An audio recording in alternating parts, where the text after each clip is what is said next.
positivity your way. That little chunk in the back. Say hey, chunk. Hi, chunk. Oh, make sure you get your icy. Yes, you got a little ice. All right, so it is currently 95 degrees outside.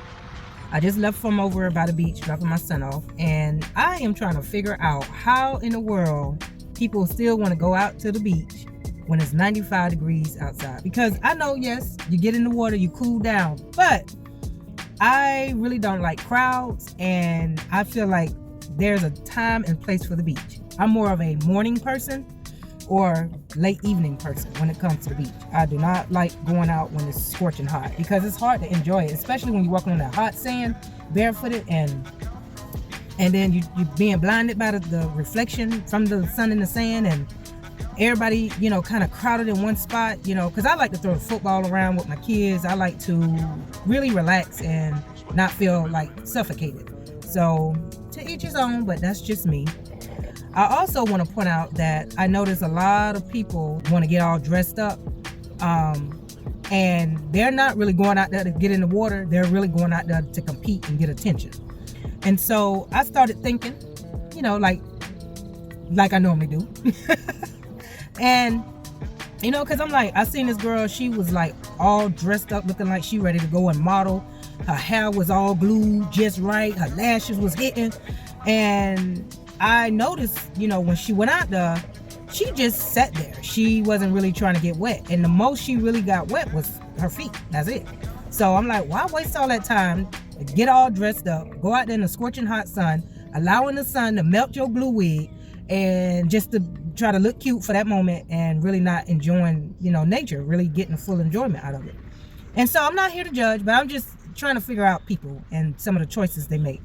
And it's pretty interesting. That's kind of what I do. Instead of me sitting home looking at YouTube reality shows all day long like I used to, I like to people watch. That's kind of how I learn more about my surroundings and people.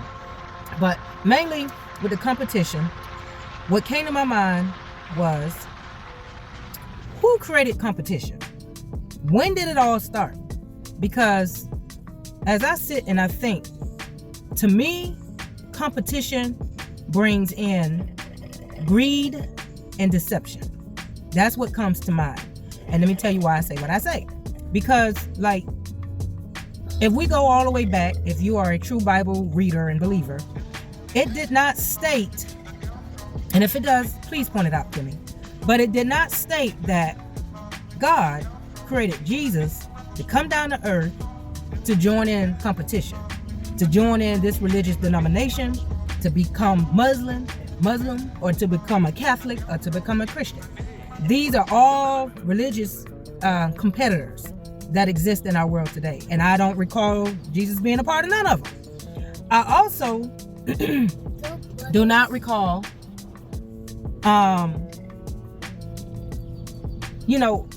God telling Jesus to compete against the people that was lost in the brain or lost in the world. He did not say come down and compete against the sinners. He did not. I don't recall any information like that. Basically, a lot of people are walking around today claiming to be Christ-like, but I really don't see the full progress of people being Christ-like. Like I see a lot of, European white people, they always talking about Jesus saves and, Jesus is real and Jesus is this and Jesus is that. But they're the first people that like to show some signs of prejudice against another race of people. And I don't understand, even with the earth, even when he created the people around, even when God created earth, I don't recall him saying Africans need to compete against Americans. I don't recall him saying Indians need to compete against the Hispanics. I don't recall any of that being in any of the books. Everybody have their own way of doing things and living, and that's just it. See, this is one reason why I don't compete against meat. And when I say meat, I ain't talking about the meat that you cook in the kitchen. See, the guy that I was with wanted me to compete for his attention and his heart. And I don't believe in sacrificing my dignity, integrity over something that may potentially not work out for me. So why should I go out my way being a pick-me chick, hoping that, you know, I'm going over and above to show my love and gratitude, all to be slapped in the face with some bullshit. Like, why would anybody want to invest in anything like that? Time is like money to me. You don't want to waste it, and you definitely can't get it back. In many cases, you cannot always get it back. Other than, you know, when you go take somebody to court and you're married to them and you got to divorce them, and that's a different story. But when it comes to, you know, putting time into somebody, it's like, then once you get their attention, it's like they'll give you their attention, but after a while, they start looking around for some more. It's almost like a lot of men put their women in competition. And even if you straight or gay, you put your partner in competition. So it's like, okay, you got this girl, she fine and everything, but then this other girl might have longer hair or a bigger butt. Now now she got their attention. And it's like, who got time for that? I was raised to be satisfied for what I have. And yes, I was raised in the hood, and I did not have a lot. We were a struggling family, but we were taught to appreciate the little we had. So when I had to go to school in the elementary days, especially in Miami, and everybody else was walking around with the classic Adidas, the ones that I always wanted, my grandma took my ass over to Payless and got me some Pro Wings. And even though I didn't really like having to walk around with those, but I wore them and I made them look cute, and they got me where I needed to go. So that's kind of why I'm the type of person that's not really stressing over, oh, I got to have Chanel purses, or I got to have the top-notch Louis Vuitton this, and oh, it's got to be name brand this and that. If it gets me where I need to go and I'm comfortable, I ain't complaining about it. I appreciate everything that I have. But it's like, I really don't get it with the competition. You know, people say, okay, there's restaurants competing. Yeah, we got the McDonald's, we got Burger King. Yes, McDonald's might have better fries, but, you know, Burger King might have a better Whopper. Some people decide to go to both places. You know, why put yourself in that kind of situation, you know? And people want what they want. I get it. But when you're a competition, or you participating in that or foolishness, you got to understand, okay, does it cause you to lower your value and your morals? Do you have to, like, for an example, if you're on a job, right, and you're competing for a position, are you working your best, or are you throwing the other person under the bus so they can't get the position and you can get the position? That's what I'm saying, like greed. Like, are you competing against a position that pays, what, $2-3 more for your paycheck? And you're okay with, you know, the money that you're already making, but you just want those extra $2 or $3. What are you gonna sacrifice for that? Are you willing to lie on somebody? Are you willing to suck up, or potentially secretly sleep with the boss and do all these sexual favors?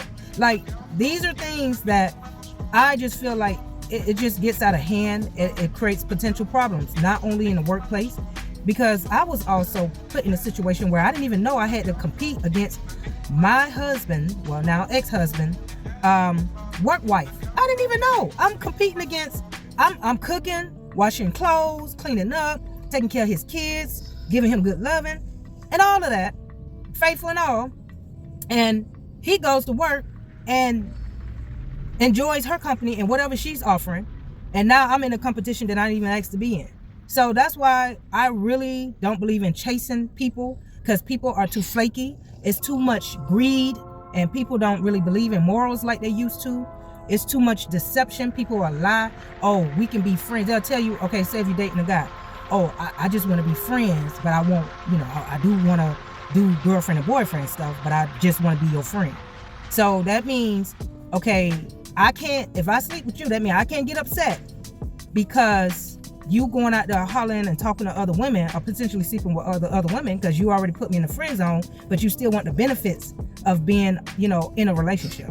Like, what kind of BS is that? So I understand, I get it. I may get a lot of ugly looks, and I might get, a lot of negative remarks because of my mindset and what I will tolerate and won't tolerate. But I feel like if people be more honest, then it'll be less drama. Like, if you want a hoe or a 304, there are plenty of women, especially on OnlyFans, that's willing to just play that role. Don't try to turn, like, one guy was coming up to me and he was telling me that, I could slut you out. And I'm like, what make you think that's the role I want in my life? What make you think that's the type of woman I want to be? So it's like, don't try to pull people that's trying to be level-headed, trying to be right, trying to be fair, trying to actually follow the universal laws, you know, trying to bring positivity into this world. Don't try to contaminate them, because you contaminated. That's all I'm saying. So yeah, it's like even with some of these restaurants, they'll lie and make it seem like another restaurant doing a horrible job. They'll try to set them up so they can, you know, run into all these type of inspection fees and things like that. But it's like, that's why I'm not big on competition. You know, when I was working at the school, they used to always say, "Oh, the other teacher, she's doing really well with the class." I go in there, the class still giving her a hard time. She's still writing referrals. She's still stressed out. She still got people dropping, making F's in her class. But then they want to brag like I'm supposed to be like, "Oh, let me start kissing ass harder so I can compete and be looked at in a special type of way." No. Oh no, they got the wrong person when it comes to me. Yeah, I'll do my best, and that's all to it. If I get a man, I'll do my best. But I know that there's any moment, any day, a BBL or somebody on social media can come and get his attention.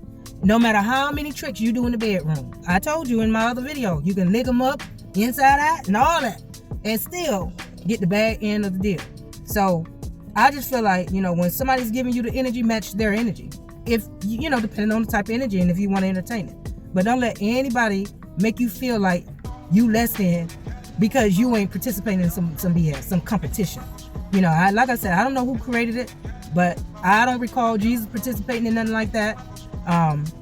And since that's, you know, that's the big popular name in the religious institution, you know, I just don't see it. You know, I see a whole lot of different churches on every corner, and I'm like, okay, well, if you still talking about the same person in this church, and then I go to another church right around the corner, and then you talking about the same person, you doing the same thing, you baptizing people, you getting them saved, you collecting their money. What is the purpose of having 5 churches on one block? Like, what is the point? So to me, like I said, competition brings in greed and deception. So be mindful if you decide to join in with the craziness. Until next time, peace out.